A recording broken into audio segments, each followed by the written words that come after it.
Most people imagine camels in scorching deserts, but not Shamy. For him, pure happiness is the first flake of a snowstorm.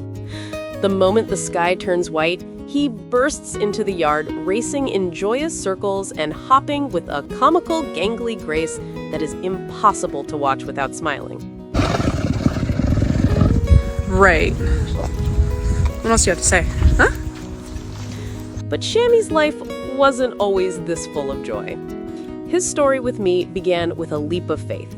I already had a quirky herd of llamas, goats, and chickens, but a camel felt like a different world entirely. Then, one ordinary day, I saw his listing online. "I'm buying a camel," was my immediate startling thought. It seemed too strange to be real, and I was sure it had to be a scam. But the moment I arrived and saw him in person, a gentle, curious giant, all doubt vanished. I knew instantly he was meant to be with us. Oh, Shamy! Come get the treats! His past is a mystery. I only know he was bought young, at an auction, and shuffled between petting zoos. That history worried me. Animals from such places can often be withdrawn or sad. But Shamy defied all expectations from day one. Broke? So he's locked out for a little bit and he's not impressed. Because the sun is setting and we're breaking his route. He was playful, confidently curious, and possessed a charming streak of stubbornness. He announced himself as the true master of the yard, especially when guests arrived. He would amble over for a grand inspection, circle the newcomers, and then with unerring instinct, choose one person to be his shadow for the day.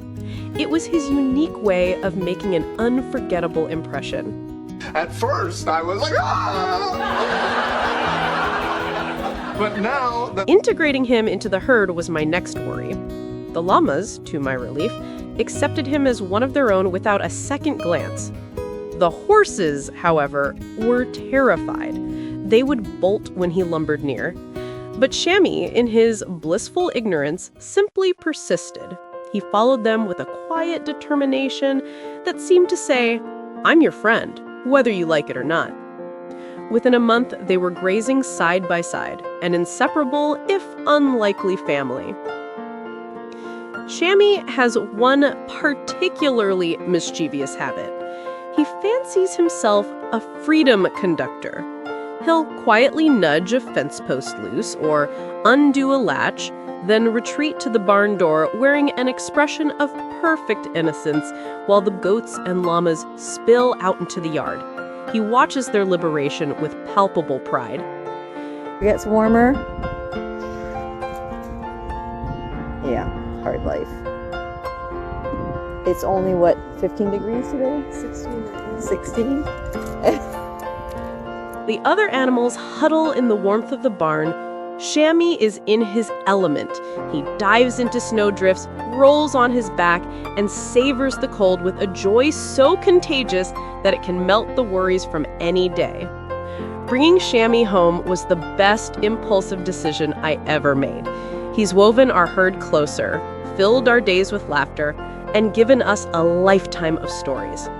If you were touched by Shamy's story, feel free to like, comment, and subscribe for more tales of unlikely animal friendships. Remember, owning an exotic pet is a major responsibility. Always consult with experts and thoroughly research their needs to ensure you can provide a happy and healthy life.